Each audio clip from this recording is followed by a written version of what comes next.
Then No, we were there. it. We ate and then we went up to the children's room because they're practicing for the pageant. Yeah. Oh, no, we're there. We're until like 12 o'clock.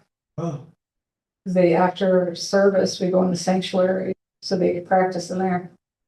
We're gonna be doing that every week. I just started the live stream, just so everybody knows. Mhm. 1 minute. Start the-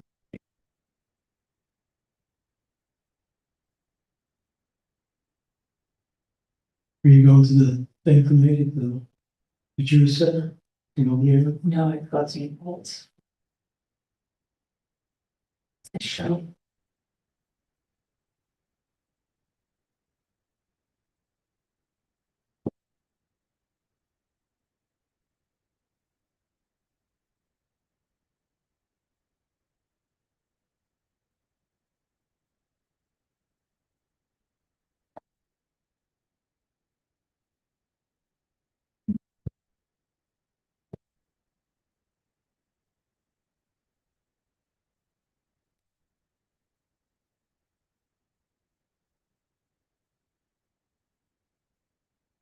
Yeah, we're all quiet. Been a busy day. That announcement is really shut. Yeah.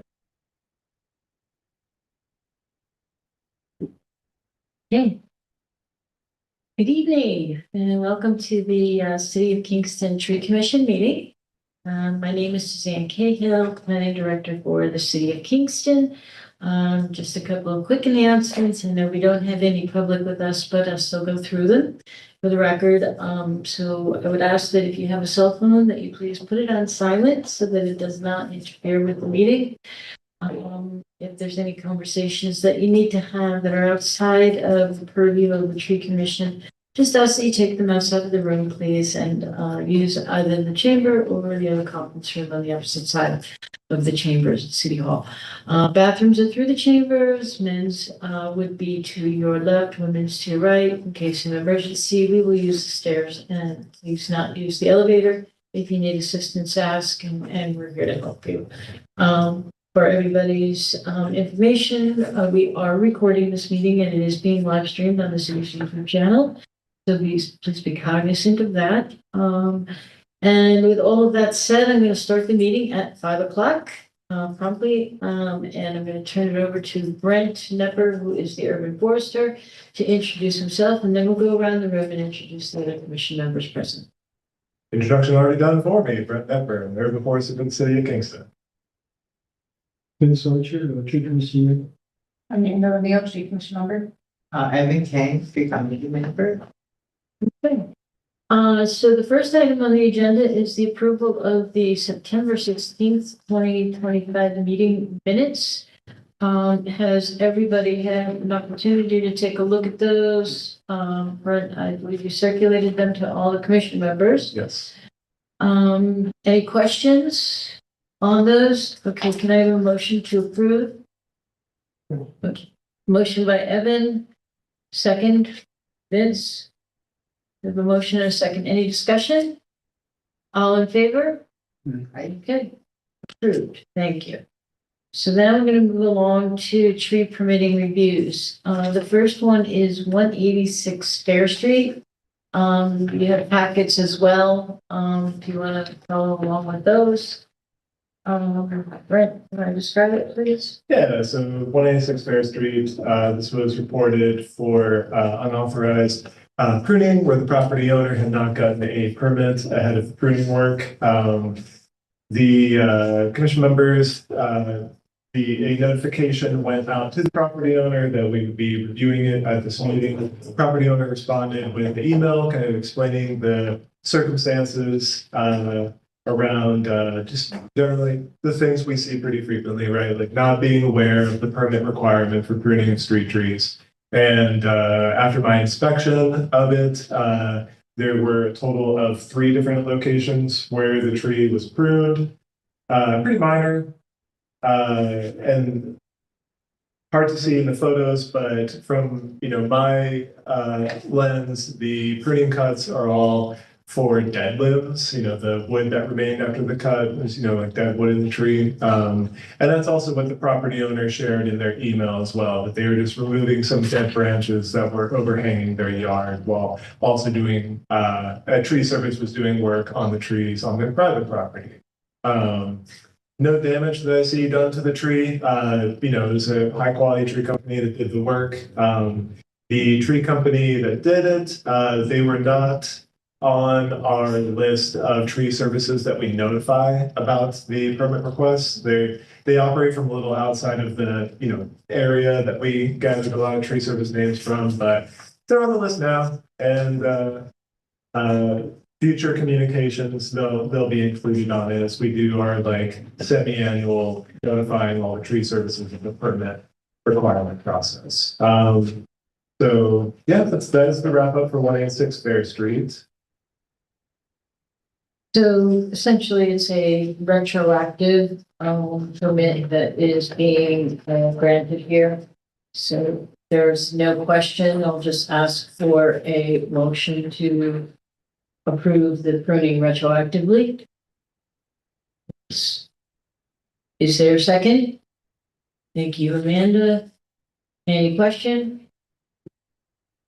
All in favor? Okay, unanimous.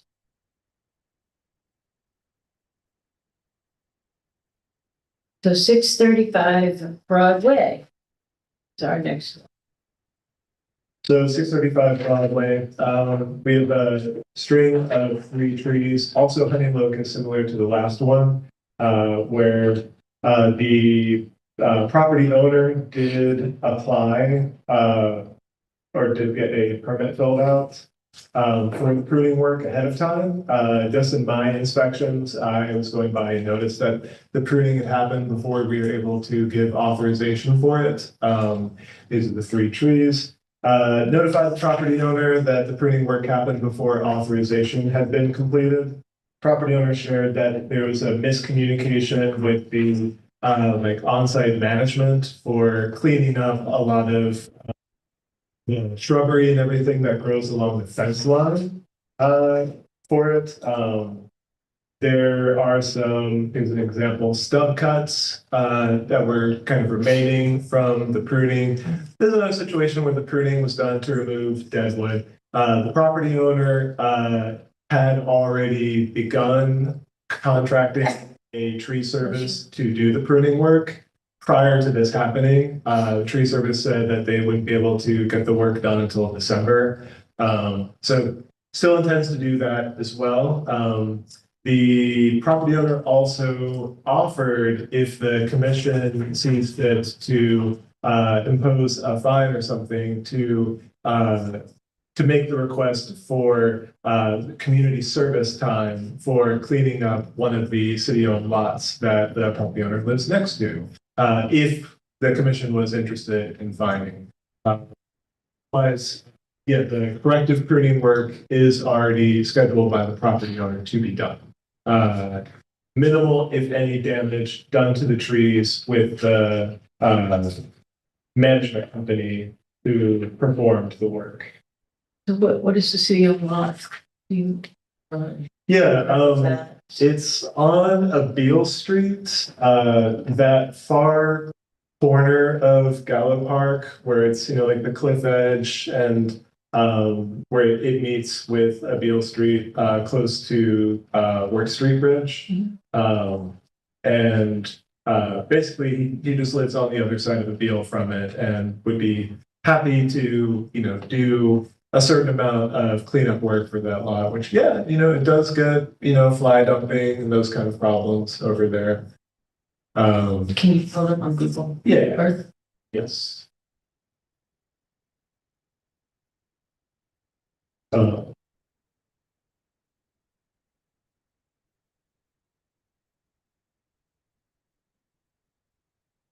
So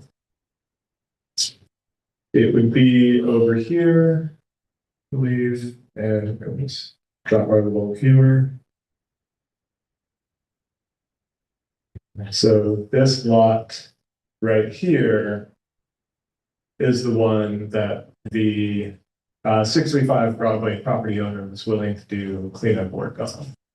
I don't know that that's city owned. I think that's privately owned. Interesting, okay. I believe that's a city owned parcel. Yeah, I could pull up his email with the address on it, but I think for public recording purposes, I'd hold off on, putting any personal contact information on the screen. Let me double check, where the actual location, on Beale Street. He did give an address number, I just don't have it in front of me. Okay. Yeah, I'm almost positive that is not, because that was part of a project development site. A individual, and I believe they are still property owners there, so. Yeah, Okay, so it sounds like the first thing we need to consider for the commission to vote on is whether you would like to impose a fine or otherwise community service for the unauthorized. it's an interesting idea. I just, before I think we should have a good idea of where it is, and is it like if it's one tree or that needs to be pruned or whatever, does that equate to the full fine? I mean, I think there's gotta be a, Can we table it to Yeah. we see about the pruning that's scheduled for a couple weeks from now? Sure, yeah. And I then like- see whether that was done correctly and the trees are in good shape, and then by that point, we'll know where the property is. Yeah. And then just do it later. But that, they were gonna build a hotel there. Right. Property. Yeah, So I don't think it's, but you all have the inside scoop. I don't think it's city. Yeah, let me confirm what the address is. And, man, I think that idea has some merit to it So then we can see how well the pruning job actually is and that it went through with it. right, yeah. yeah. You alluded to the fact. I'd also, Yeah, it was- not that, I mean, there are two different sections of town. I mean, so the violation was really in Midtown. I'd like to see something more Sure. in Midtown. Mhm. In closer proximity to where the violation happened. I realize that this is still part of the city of Kingston, but I think if you violated in one area, we should try and focus on another cleanup project in that area. That would be my preference. What's the original reason? It's like, like, it was, the pruning was performed by the maintenance person Yeah. or? Yeah. So- Let me pull- go ahead, Deb. Based on our directive, like, should this be done by the tree company or should it be done by, the private maintenance? Yeah, Person? It would be done by a tree, an authorized, Yeah, because it's separate. certified, yeah. And so that, I think that's the first thing, right, like, so, I mean, and now they are going to ask for, like, pruning again for the Midtown. That's the first question I have, is are they going to hire a tree company to? So that would be, I think that would. yes, the answer is yes. And then, if they say they are going to clean up, and, was that going to be part of the application, or because like maybe there's a cost concern, Mhm. but at the same time, it's like, well, if the first thing that we want to make sure this is going to be a city's property rather than a private, private property, right? Yeah. Because like, otherwise it's no bearing, it's no bearing on it, and so then that's the only thing. Yeah, that makes sense. So the initial pruning that happened was just from the property maintenance person who's an employee of the property owner. This 65 Broadway is rental apartments, units type of thing. But the corrective pruning work, I've already spoken with the property owner, that will be done by a professional tree service with certified arborists. Yeah, I guess, Was the pruning done well, or what already happened? yeah, no, so that needs to be fixed. And that's what would be fixed by the professional tree service. In addition, The original application was for removal of dead wood that was hanging over the parking area that you can see in the photo here. right, And that was what was removed, leaving stubs.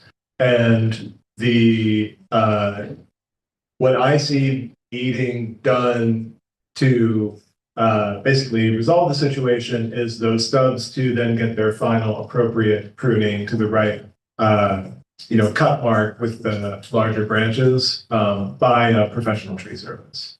And then that would resolve this where the trees haven't gotten any like living branches removed, but it will allow for proper healing of those dead branches that were removed.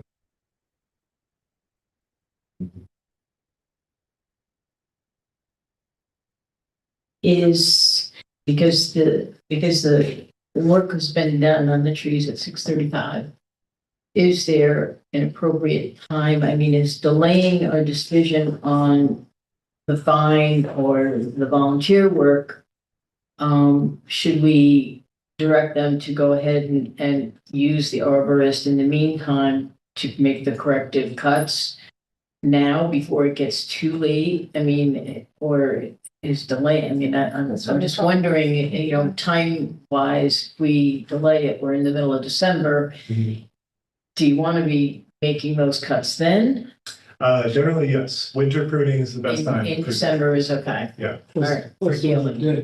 Yeah. Okay. Yeah. It shouldn't affect the trees, so. Yeah.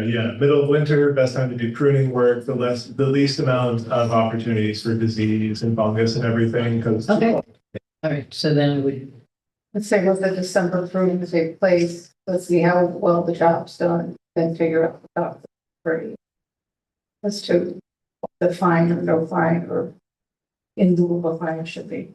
Yeah, okay, so the idea is, we'll notify the property owner that this is being tabled until after the pruning work is completed, which is scheduled to be done in December. Hopefully that means we can review it at our December tree commission meeting. I'll keep to task on the property owner about getting that done. And then after that work is completed, the commission will review it again to confirm that the work was done appropriately and then decide ultimately on potential fine or community service on a city-owned property that makes sense for residents. I like that. So do you want to make that motion to, okay. Is there a second? Second by Evan. Any question? All in favor? Okay. 303 Linderman. 303 Linderman. This is a standing dead tree that we were notified about by 311. And yeah, so we are just following up from the 311 report to notify the property owner of the tree commission's decision about how to resolve the standing dead tree. Pull up some other photos. This shows where the property line is compared to the neighboring property. So it is on 303. And then Linderman Ave does have a public right of way that extends beyond the pavement edge. It's kind of respective to where that fire hydrant is. So yeah, it's on city public right of way.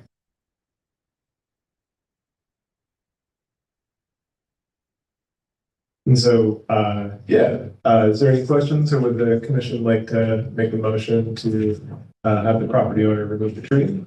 Yeah. That's that one? With all the standard conditions. Okay.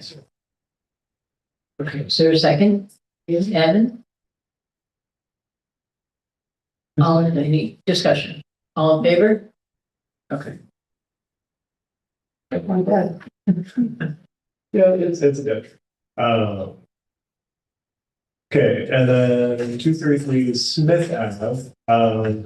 This was a permit request from the property owner to remove the tree. This is a Norway maple in decline. You can see the top of it. Well, we're getting to that time of year where it's the question of, is it a bare branch versus a dead branch? Those are mostly dead branches up there. We have some close up of the, dead branch. This was one that they first checked in with me about, as this is like right over their front door area. And then there's also some predictable decay for the older Norway maples happening as well. Where this is a sign of both decay that's happening, bark separation as well. I would say the tree is just in overall decline. Property owner is very sad to lose the tree. They would very much so like to plant a new tree as well. And yeah, checking for any questions. Okay, someone like to make a motion? Motion for removal with the standard conditions, including the planting. And do we have a second for this? Who says? Okay. All in favor? Yep. Okay, and then some additional ones that all were either public tree work or private trees for the committee to know about. Most of this showed up in the past week after we sent out the review materials for you all, so I figured just save it for now.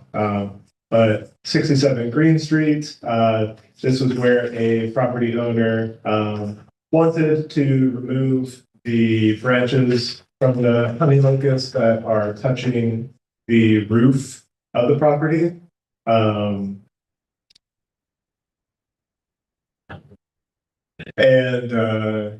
Yeah, they have contracted a tree service that has Arborist certification to do the work, just needing approval. I did an inspection of the tree when I took these photos. It's in good health.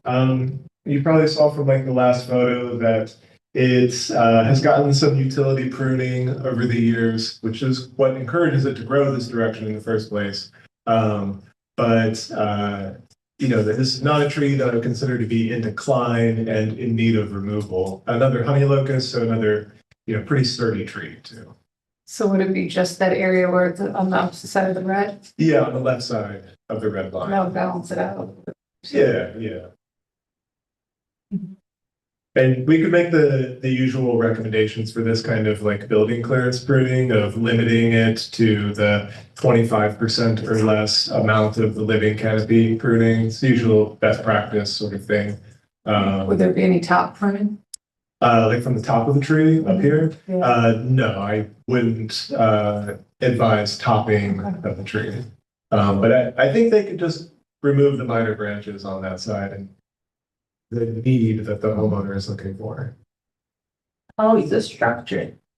I mean, it's the overall health of the trees. Pretty good. Okay. Yeah. On the right, there are the new branches sprouting as reaction to the pruning from this power line over here. But you know, with a little bit of proactive pruning, this tree can continue to be shaped in a space where it actually can fill out this area nicely without being in conflict with the lines.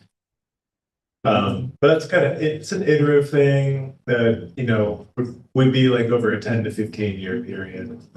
Does it touch the power line? I mean, the on the picture, it looks like. No, it doesn't. I'm trying to find some other angles. The power line's way in front.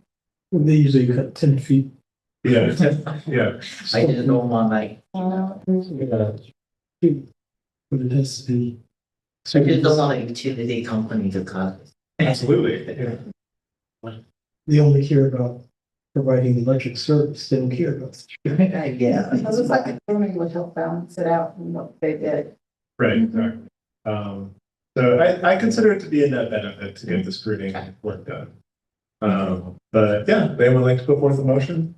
Or I'm sorry, we moved on from that part. This one, sorry about that. Just due to it being like a minor pruning situation. But was there any questions or comments or feedback beyond that? Okay, The complaint was that the limbs growing to the left. But how homeowners Yeah, talk to yeah. us, those touching number. yeah. Touching the Yeah. Tried to find a good angle of it, and this was the best I could do. Where you know the top of this limb is just resting on top. Yeah, and then the standard conditions that I gave as far as the type of pruning for this tree was to use standard best pruning practices of pruning back to not leave stubs, to either allow for a good healing cut on the main vertical growing leader, or to otherwise do a reduction cut where some of the branch remains and there's appropriate sized growth in one direction or another away from the building. So, where my cursor is, this little piece come off, but like leave this piece over here. So the tree has a direction to continue growing in. That'd be the best practices standard. But in this case, it would be pretty much further back for building. And you go out and look at it afterward? Absolutely. Yeah. Okay, so the next one I'm gonna show is for 319 Main Street.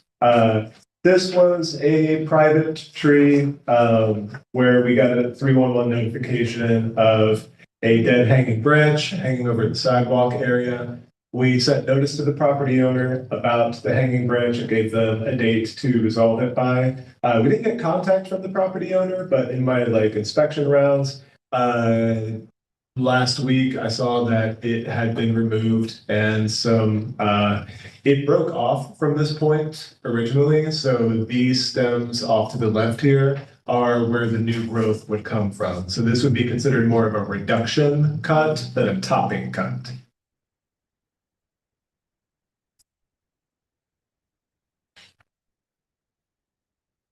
And yeah, Chuck, in any thoughts or questions on this one? Okay, and then the last one here, this is very new as of this week, but Gallo Park, new electrical utility lines are going in underground to service the boat dock over there, and some open trenching as part of a larger trenching plan started this week. The directive that I gave to our engineering department and the plans laid out for where these trenches would happen would be outside of the drip line of the trees to keep the trench out of the critical root area. Over here, we have some, barberry shrubs, which are actually, pretty invasive and regulated in New York State at this point. A lot of these roots are fibrous roots, not from the shrubs, but from the trees. My general recommendation when excavating work is happening around trees is to stay out of that critical root zone drip line. There still will be fibrous roots, but it will all be roots that are, 1.5 inches or smaller, where the tree can close wounds from those roots relatively easily and send out more fibrous tips from them, compared to that thicker kind of feeder root that really supports the tree. I'll bring up some other photos too. The one limitation that did happen that I've asked them to resolve is the excavation company dumped a huge pile of dirt on top of the root system for one of the trees down there. The company had asked the engineering department if they could put a small load of dirt. The engineering department said yes for one day before getting in touch with me, and then it turned into this, so then they notified me. The tree is already in dormancy, so it's pretty limited on the amount of root activity going on. This during the midsummer would absolutely be smothering the roots of that tree. I've told them or required them to move this pile of dirt to the parking lot that is on the other side of the orange fence to the right in the next month.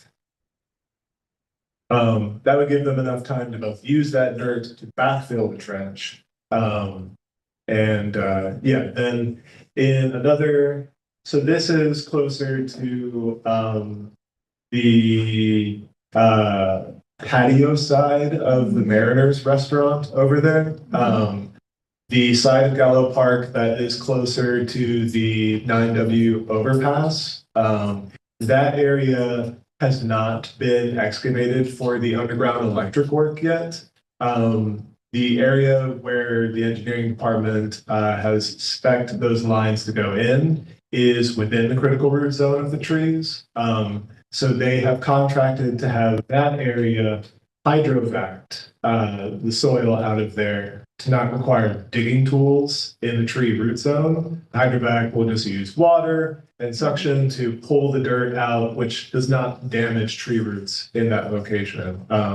This is what a lot of excavation work is going towards in areas where trees are being protected of either excavating with non-digging tools using water or air. And yeah, for those ones, because this pile has been made in the other area, we will be putting up, or we will be having the companies doing the work put up orange fencing in the actual tree protection zone to prevent this sort of thing from happening. So that's what should be taking place in the next month timeline in the other parts of Gallup Park. It was in this area and in that other area describing where the trenching work would occur next to trees.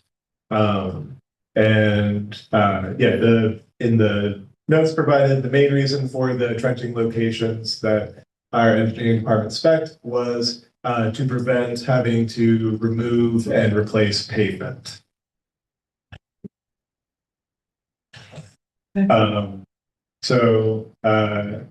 Yeah, with like 1 minute before we need to move on to the next section. This sort of thing right now is just not something that our city code really has robust language around.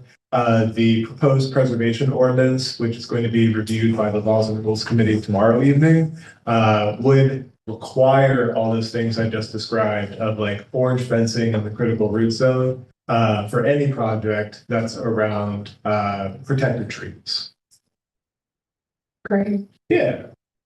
Okay, so moving on. Our fall plantings and community events. This is just going to be a review of those events.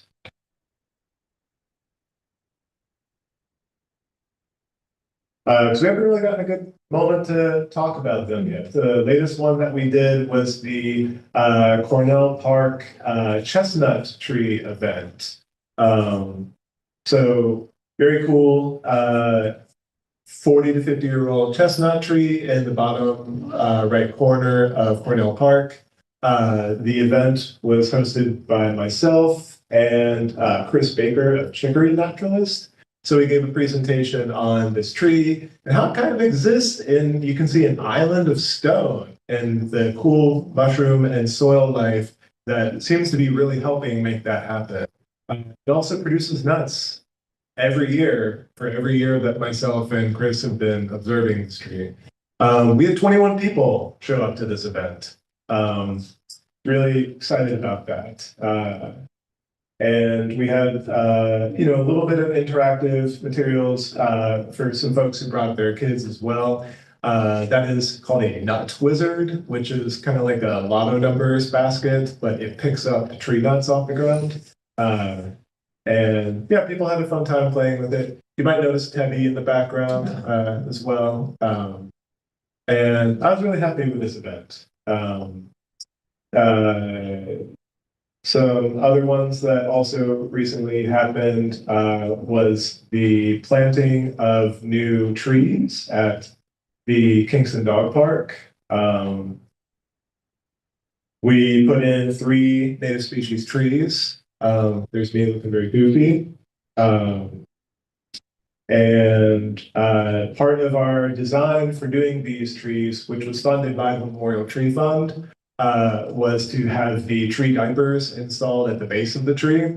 Since these are inside of the dog park, which has been the #1 request for dog park visitors is to have shade trees inside the park, we put these 8-foot wide fenced rings around them and then filled the entire area with mulch to help with all the dog pee that happens in there and to keep them when they're running around from colliding into the trees.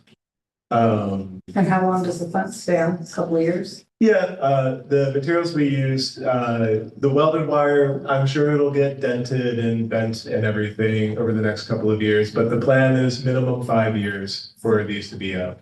And then, some of the dog park members and also the Ulster County SPCA. Blue showed up as well for this event.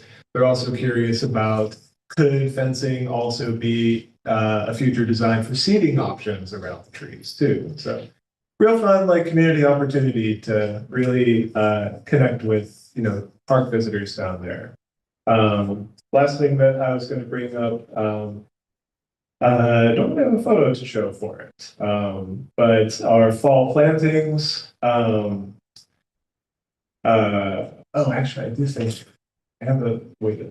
But our fall plantings, we were able to put in 11 trees this fall, and of those trees, they also got I put it in here. Hope so. Our tree tags and the watering mats as well. And yeah, oh, sorry, this is an earlier version of it before we added some additional Spanish language to it too.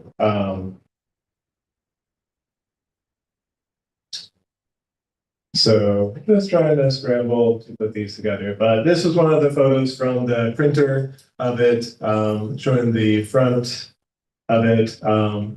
And I'm really excited about these tags. We've gotten a lot of positive feedback from them already of people saying, I saw the tags and I was able to scan the QR code on the back to find out more about the trees. Where is a photo? Okay.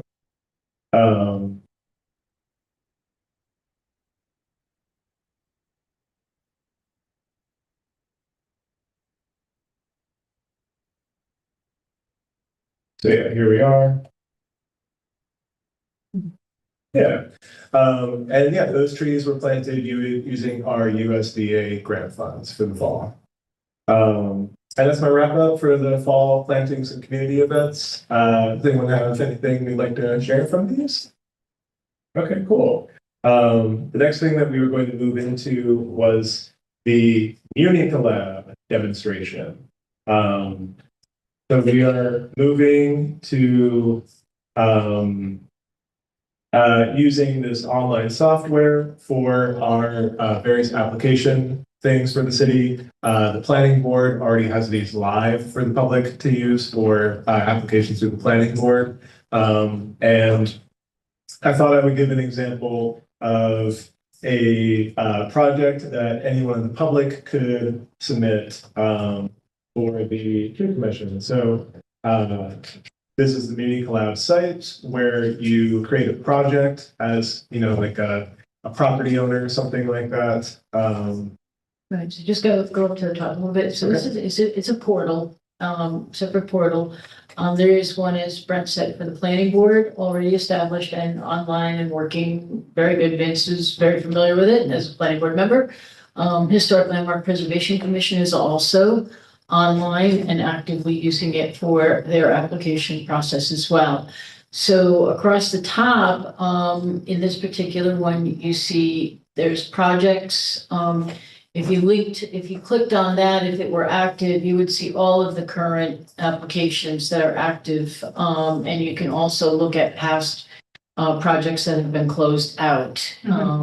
Applying is this one right here that you're looking at now. And this is where an individual would go and submit an application to the tree commission, to the city for consideration. The meetings tab has all of the tree commission meetings. It will contain agendas and minutes as well, as they get, and they'll be posted there along with the video links for the YouTube videos. So once this goes live, those will all be available for the public as well. The members obviously is a list of all the current tree commission members. And the about section is just a simple paragraph or two about the tree commission and about the software itself. So right now there are no projects, but if we go to the applications, the different types of applications are already put in, they've been formatted. and uploaded so individuals can choose, the memorial tree donation, a new project, a tree planting request, tree maintenance and removal permits, pruning permits for grant assistance as well are going to be on there. So they choose what they want, and then it will prompt the individual to submit certain information. Some of it is self-perpetuating and pulled up. So what's nice is when you put property in, it should automatically fill in some of the information for you. So we don't have to double check accuracy on some things, which is nice. So you want to just go ahead and just do an application? Yeah. So, believe we go under Applying. applying. Oh, thank you. Great. Okay. So we're going to go back to create a project. We're going to say we're doing tree pruning. Always very nerve-wracking to type live. But so this will be for our street tree maintenance and removal permit. So we create a new project. And gives the user prompts to be able to navigate this project sort of thing. So our street tree, similar to the paper one or fillable PDF one that we currently use, this information is the first thing that the user sees around, where this application applies for street trees. Also an opportunity to mention our 311 app and phone line and website. And some good information to know for sidewalk repair and tree roots. Our sidewalk repair permitting now has information about tree roots on there as well. So I'm hoping that this really resolves tree roots that might be unknowingly affected by sidewalk work. And it's good to just have this on the first page of the application for the public's clarity. So we'll just do live fill out here. And pretty straightforward stuff. So what you see there, you see the I with the slash through it. That information, once this goes public, will be restricted. It will not be visible to the general public. It is available to admin for our use, and obviously the applicant, but it won't be visible to the general public. And they don't go live until we say they go live, until they're deemed to be complete applications.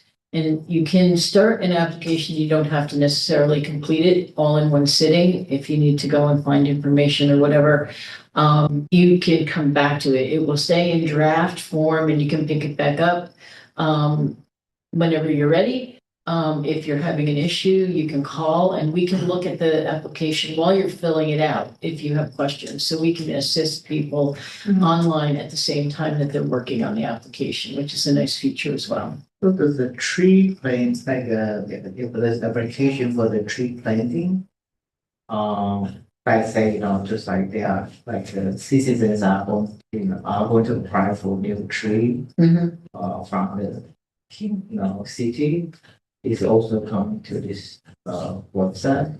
Yes, yep. Yeah, so the When you first went on, you have a choice of different, and you can fill out more than one application, which is another nice feature. You don't have to just fill out one and then go back in and start over. You can add applications to your property. Most people will file based on a property address. That's what we would encourage, using the address. And this is only like the English version. I mean, like, for like some people, I believe like we have more also a lot of Spanish speaking. Or even Chinese. Yeah, absolutely. The company Unicolab has shared with us that they're focusing on adding some additional language options, similar to how the City of Kingston website also has different language drop downs on it. And I think they just need to build it out. Yeah, isn't it funny when you do a live demo that seems like that's when something that's worked a million times is deciding not to work anymore? But, so what's supposed to happen is you put in the address and then the address would be auto-populating here. And, yeah, then it would automatically show you on the map the address. And naturally, that's just not happening right now. And we made this part a required field that then prevents me from being able to move forward. Just to show you the other fields, this is what Sue was talking about. If the applicant needs to go find information, they can move on to another section and save it that way. There's the usual information that would be in our pruning application, our current paper, like requested tree, or our reimbursement grants for property owners who have tree work done. Everything that's on the paper PDF ones has been put over into here too. There's been this will really make it a lot easier for property owners to be able to just easily add the photos and the insurance certificates versus trying to print them, scan them, drop them off at City Hall, that sort of thing. And then there, of course, is a review at the end to go over, and it lets you know when an area is incomplete as well. And then, yeah, they would submit this. It won't let you submit unless. Right, Yeah. yeah. So, because we have fields that are not completed yet and are marked as missing, then we wouldn't be able to submit the project, which since this isn't live yet, but since that section block thing is being a little unwilling right now. Yeah, so check it out tomorrow morning if it's still not working, right? Give the call. But it was the gist of it. Yeah, exactly. But yeah, did anyone want to see any of the other applications? So basically what's gonna happen is you will all be made users of this. So you will have an admin level type of review. You won't have the full admin like Brent or I do, but you will be able to see certain things that the normal public will not be able to see as well. And when applications come in, you will automatically be notified that an application has been submitted. We'll get it and we will look at it, we'll deem it complete, we'll open it to public viewing, and then MuniColab automatically generates a notification to you. And then, so that at that point, you can either review it then, but we do ask that you take a look at it when it goes live. Take a look at that before you come to the planning, before you go to the tree commission. Yeah. When is it going on? Well, we need to fix that section block first, but is it planned for the new year? Yeah. Yeah. To have it go live with 2026, when we would be updating our applications for the new year also. It should be pretty easy to do Google Translator overlay on it. That's a good point, yeah. I wonder if, Because it's very clean to yeah, begin with, so I Yeah. think that having something like a Google Translator overlay, it's been a lot of languages, not just to focus on Spanish, would Sure. probably be Yeah. easy to do. yeah, that's a good point, because there's no like blocks of like paragraphs of information. That would be really like a lot of CPU action to, I've seen all other this. things that are more complex, so but I think that that'd be easy and clean. yeah, that's a really good idea. And Vince, you haven't been on the planning board and seeing this live. Do you have any things that from experiencing with Pretty it? good. Works great. Great. Like Stu said, get notified. Yeah. When there's a change or updates. And pretty clean. Yeah, I think it'll be really good for streamlining a lot of the things that we're very manually doing right now, like following up with property owners for say like planting a new tree after one tree has been removed kind of thing. To where like when we specify that in our standard conditions, that will be something that needs to be fulfilled through Unicolab as like us admins looking at it, and the project won't be fully completed until that work's completed, or until that tree is planted, basically.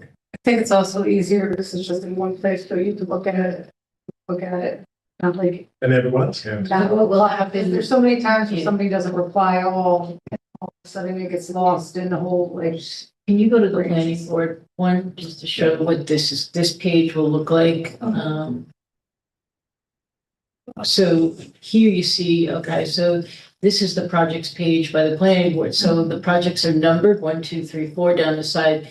Then you see what they are. You can click on them, or you can look at the number in the map. So if you look at the map and you say, okay, 1, that's number 1. That was the fence, and that's a waiver request. And what you do, if you click on waiver request there, you can see what it is. If you go to one of the others, so then it has the whole application.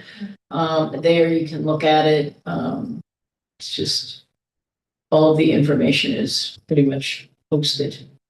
And now that a decision was made on that one last night, that review tab will get the decision posted and all of that, and it will move off of the active projects page to a closed page, but you'll still be able to view it. You'll still be able to look it up. So where does the data, where is it, the data? It's like by City of Kingston or it's by the third party? That's a good question. Do we store it or does Unicolab? Unicolab does, yeah. So It's stored by a third party. Yeah, but like, do we know like how they manage the data? Because I think New York State has this Shield Act, the privacy. Privacy legislation, and so we just want to make sure that, if there's any breach, they have a certain procedure. We have a contract with them, and yes, there's security issues built into that contract. And all the information is ours. They're not allowed to share it. So there are those protocols. Because like, I think in the situation of acting, like just including us, right? So we have access to the database, and it potentially can be hacked as well. And so that data might be insecure. Right. So I just want to make sure The planning, if you go to the application, you'll go to the apply. Yeah. So when you see the important notice, we were hacked. People were using the system to send invoices, separate invoices to applicants. Obviously, some of the applicants called us frantically, what do I owe you this money for? And we were like, you don't owe us anything. So we put this up here, and we figured out what we think, how the information was used. So that information is now blocked from any public view. And the only people who see that are higher admin level. The board members don't even see a lot of that information anymore. Yeah.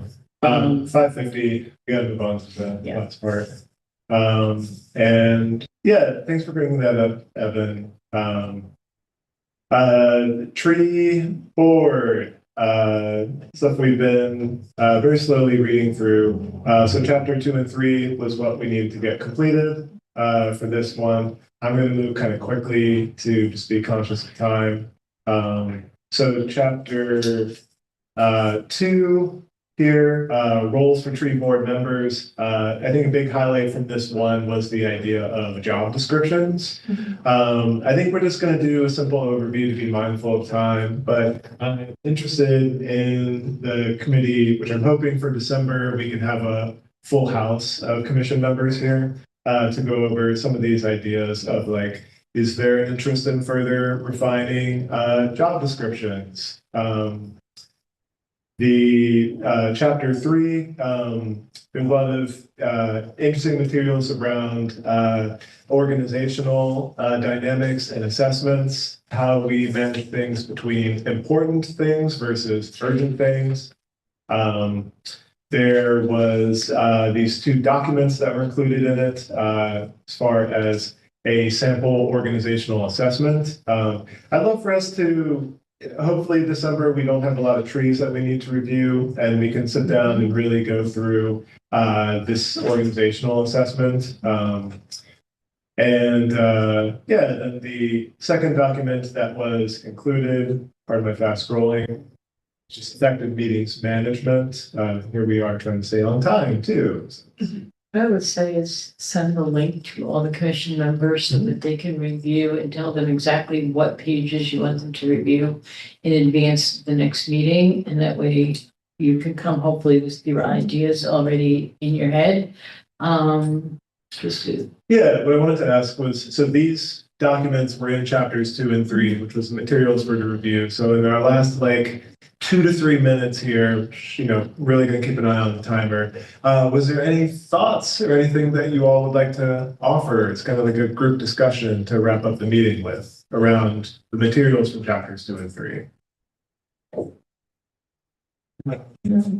Pretty straightforward. Pretty straightforward. Yeah, I agree. I think a lot of this we're already doing.